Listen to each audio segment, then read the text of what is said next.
कन्हैया एक गरीब मजदूर था और गांव के मुखिया अमीर चंद के पास मजदूरी किया करता था। कन्हैया पर उसकी बूढ़ी माँ, पत्नी सुरीली और 2 बेटियों की जिम्मेदारी थी। कन्हैया जी तोड़ मेहनत करके भी इस जिम्मेदारी को बहुत अच्छे से नहीं निभा पा रहा था, लेकिन फिर भी उसकी आंखों में अपनी बेटियों को लेकर एक सपना था जिसे वो हर हाल में पूरा करना चाहता था। अरे माँ साहब, राम राम। राम राम। तुम कन्हैया लाल हो ना, रीना और मीना के बापू? जी जी, हम वही हैं। बस क्या बताएं मास्टर जी, कैसे अपनी बच्चियों को स्कूल भेज पा रहे हैं। हमें ही जाना था भैया। एक ही उम्मीद है मन में कि आपके आशीर्वाद से दोनों का भविष्य संवर जाए, बस और कुछ नहीं चाहिए फिर तो। मैं तुम्हारी माली हालत के बारे में जानता हूँ कन्हैया, और सच में इस बात की तारीफ करनी ही होगी कि इन मुश्किल हालात में भी तुम अपनी बेटियों को स्कूल भेजते हो और उनके अच्छे भविष्य के बारे में सोचते हो।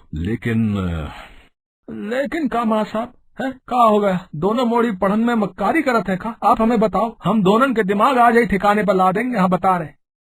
नहीं, रीना और मीना दोनों पढ़ने में तो बहुत होशियार हैं, लेकिन मैंने देखा है कि वो स्कूल बहुत कम आती हैं। हफ्ते में बस 1 या 2 दिन ही, और इस बार तो पूरे हफ्ते से उनका आता पता नहीं है। घर पर कोई परेशानी है क्या? ना मास्टर साहब, ऐसा तो कोनो बात ना है। घर में क्या परेशानी होगी? और सच कहे तो हमें तो आज ही इस बारे में मालूम चला है। बहुत ही अच्छा हुआ जो आपसे मुलाकात हो गई मास्टर जी। आप देखिए मास्टर जी, हम बोल रहे हैं कल से दोनों मोड़ी बिल्कुल वक्त पर और रोज स्कूल आवेंगी। हाँ, जो हमारी जुबान रही आपको। इतना कहकर कन्हैया अपने घर की तरफ चल दिया। वो अपनी दोनों बेटियों से काफी नाराज था। घर पहुंचते ही उसने सबसे पहले अपनी दोनों बेटियों को आवाज दी। रीना मीना, जरा यहाँ सामने आओ हमारे। जी बापू। ये बताओ भाई कि तुम दोनों पिछले 1 हफ्ते से स्कूल काहे नहीं गई हो? है बापू, वो हम दोनों तो जाना चाहते थे स्कूल, लेकिन क्या? अरे दिन रात कमर तोड़ के काम काहे करे थे भाई हम, हैं? ताकि जो दिन हम देख रहे वो तुमको ना देखन पड़े, जाके लिए ही ना। बताओ हमका क्या परेशानी है तुम दोनों को स्कूल जाने में? अरे बोलो बोलो, अब काहे मुंह बंद कर खड़ी हो भाई? कैसे बोलेंगी जे बेचारी, तुम्हारी अम्मा ने इनको मुंह जो बंद कर रखो है, और उन्हें की वजह से जे दोनों स्कूल ना जा रही है। क्या मतलब है जे बात को? अम्मा को क्या परेशानी है इन दोनों के स्कूल ना जानते? जे बात तुम खुद ही अपनी अम्मा से जाके काहे नहीं पूछ ले तो, और ले उनके पास जाओ तो जे खाने की थाली भी पकड़ा दियो। कन्हैया खाना लेकर अपनी माँ के पास पहुँचा और उनसे बोला, का अम्मा, का तुमने मना करो मोड़ इनको स्कूल जान के लाई? हाँ मना करो, तेरो तो दिमाग फिर गयो है। जे बता का होगो पढ़ लिख के है, बता। आखिर में संभालन तो घर बार ही है ना, उको तौर तरीको तो ना सिखाएंगे वो स्कूल के मास्टर साहब। माँ, घर का काम तो इनने सीखे लेनो है? इनकी माँ बखत रहते सब सिखा देवेगी, तुम उसकी चिंता ना करो। लेकिन अम्मा, ये बात भी सच है कि इनके लिए पढ़ाई बहुत है जरूरी है, समझी? देख कन्हैया, तेरी जोरू ने लड़का जनो हो तो बात कछु और थी, लेकिन जा मोढ़िन को ऐसे ही फालतू में घर से बाहर निकालना ना रे ना, मोको तो ये बात बिल्कुल सही ना लगती। और एक बात बता, का कर लेंगी जे पढ़ लिख के? एक मोढ़े की तरह नौकरी थोड़ी ही कर सके कभी? क्यों अम्मा, क्यों नहीं कर सकते हम नौकरी? आजकल तो लड़कियां हर जगह पहुंच रही हैं। लड़कियां सब कुछ कर सकती हैं, फिर चाहे घर संभालना हो या फिर देश के लिए लड़ना। हाँ देख तो रही हूँ, खूब लड़न सीख लियो अब यहीं से। देख रहा है कन्हैया कैसे जुबान चला रही है तेरी मोड़ी। शर्म लिहाज कछु सिखाया ही नहीं जाकी माँ ने। जे ऐसे बात करेगी ससुराल जाके, है बता जरा मोए। अम्मा, ससुराल में क्या करेंगी है इसके तो ना पता, पर यहाँ जब तक ये पढ़ेंगी और खूब पढ़ेंगी, और यो हमारा फैसला है, बता रहे। तेरो दिमाग खराब है कारे है? अरे पैसा बर्बाद करन को इतो ही शौक है तो जाके अपनी लुगाई को किसी डॉक्टर के पास ले जा, इलाज करवाओ का, ताकि करम चली एक तो पोता जन दे, फिर उसे पढ़ा लियो जितो चाहे। कन्हैया को समझ आ चुका था कि वो अपनी माँ की सोच नहीं बदल सकता, इसलिए उसने बहस को आगे नहीं बढ़ाया और वहाँ से उठकर चला गया। लेकिन उसे अपनी बेटियों के लिए कुछ तो करना ही था।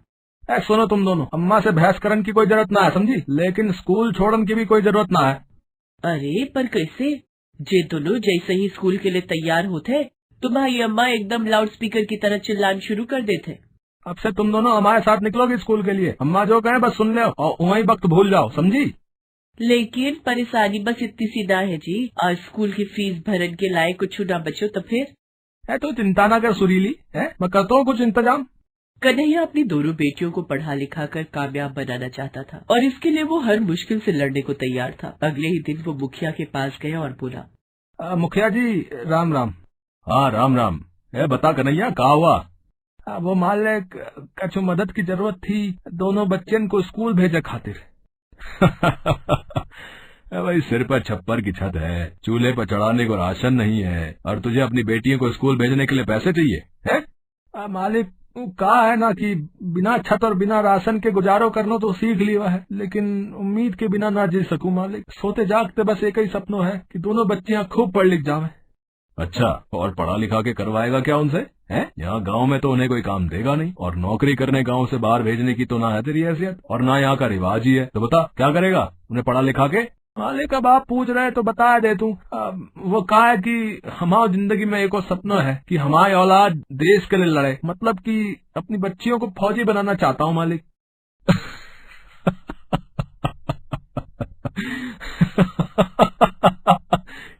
क्या बोला? क्या बोला? फौजी? वाह रे वाह कन्हैया वाह, मान गया रे तुझे। अरे पागल, अगर तेरा यही सपना था तो इसके लिए तुझे बेटे पैदा करने चाहिए थे। लड़कियां खुद की रक्षा तो कर नहीं सकती, देश की क्या करेंगी? खाक है। करेंगी मालिक, जरूर करेंगी। माँ साहब बता रहे थे अब लड़कियां भी देश की फौज में भर्ती हो सके, बहू के लिए खूब अच्छे से पढ़ाई करने की जरूरत है। अच्छा तो फिर ठीक है, बता कितने पैसे चाहिए तुझे, मैं तुझे देता हूँ। जब तक चाहिए होंगे तब तक दूंगा, पर याद रख जो तेरी लड़कियां फौजी बन गई तो ठीक, वरना चौगुने सूद के साथ अपना पैसा वापस लूंगा तुझसे। कन्हैया ने बड़ी हिम्मत करके मुखिया की शर्त मान ली। उसे अपनी बेटियों पर पूरा भरोसा था। रीना मीना खूब मन से पढ़ने लगी और हर क्लास में अव्वल आती रही, लेकिन इसके बावजूद भी उनके लिए देश की फौज के रास्ते कैसे खुलेंगे, ये एक बड़ा सवाल था। मुबारक हो कन्हैया, रीना और मीना ने 12वीं में पूरे स्टेट में टॉप किया है। सच में दोनों ने नाम रोशन कर दिया, न सिर्फ तुम्हारा बल्कि पूरे गांव का भी। और सुनो, परसों इन दोनों को राज्य के मुख्यमंत्री से सम्मान मिलने वाला है। ये तो बहुत बड़ी बात है मासा, लेकिन एक बात तो बताओ, ये दोनों फौजी कैसे बनेंगी? उसके लिए क्या करना पड़ेगा? कुछ नहीं, इन्हें ऐसे ही आगे भी पढ़ाओ, और जब भी फौज में भर्तियां निकलेंगी इनके हिसाब से तो मैं तुम्हें बता दूंगा। कन्हैया को दिलासा देकर मास्टर जी वहाँ से चले गए, लेकिन कन्हैया अब भी परेशान था। उसे बार बार मुखिया की शर्त याद आ रही थी, लेकिन फिर भी उसने हिम्मत रखी। 2 दिन बाद रीना और मीना को राज्य की राजधानी में बुलाया गया और एक बड़े समारोह में दोनों का सम्मान हुआ। शाबाश बेटा, ऐसे ही मेहनत करती रहो, राज्य सरकार हमेशा तुम्हारे साथ है। अच्छा ये बताओ, आगे क्या करने का सोचा है, क्या बनना चाहती हो दोनों? सर, हम दोनों देश की सेना का हिस्सा बनना चाहती है। क्या सच में? बेटा एक बार फिर सोच लो, देश की सेना का हिस्सा बनना और बने रहना दोनों ही बिल्कुल आसान नहीं है। हमें पता है सर, लेकिन हम तैयार हैं, क्योंकि फौजी बनकर देश के लिए लड़ना सिर्फ हमारा ही नहीं बल्कि हमारे बापू का भी सपना है, और हमें ये उनके लिए करना ही है। रीना और मीना की बातों से राज्य के मुख्यमंत्री बहुत प्रभावित हुए और उन्होंने फौरन ही अपने स्टाफ को रीना और मीना की मदद करने के निर्देश दिए। राज्य सरकार की तरफ से रीना और मीना को स्कॉलरशिप दी गई, जिसकी मदद से दोनों बहनों ने एक साथ एनडीए के एग्जाम की तैयारी की और फिर एक ही बार में एग्जाम क्रैक भी कर लिया। अब सब कुछ बदलने वाला था, कन्हैया के हालात भी और गांव में सबकी सोच भी। वाह कन्हैया वाह, मान गए भाई, तुम्हें मान गए। अब से तुम्हें मेरे यहाँ मजदूरी करने की कोई जरूरत नहीं है। ना मालिक, भगवान के खातिर ऐसे जुल्म ना करो, मैं आपको सारों पैसों सूद समेत वापस कर दूंगा, कसम से। तो काम से ना निकालो मालिक। अरे कन्हैया, तुम सच में कमाल ही हो। देश की फौज में अफसर बनने वाली हैं अब तुम्हारी दोनों बेटियां, तो मजदूरी करते अच्छे लगोगे क्या तुम? हैं? और रही बात पैसों की, तो तुम शर्त जीत गए हो भैया, साथ ही सबका दिल भी। हाँ, तुम्हारी बच्चियां अब देश की सेवा कर रही भाई, तो हम सबकी जिम्मेदारी है तुम्हारी और तुम्हारे परिवार की सेवा करने की। जाओ अब घर जाओ और बस आराम करो, बाकी किसी बात की चिंता मत करो। अब तो पूरा गांव है तुम्हारे साथ, क्या समझे कन्हैया? मुखिया की बात सुनकर कन्हैया के चेहरे पर मुस्कुराहट आ गई। उसने पहली बार मुखिया के सामने अपनी गर्दन उठाकर बात की और गर्व से छाती चौड़ी करके अपने घर की तरफ वापस चल दिया।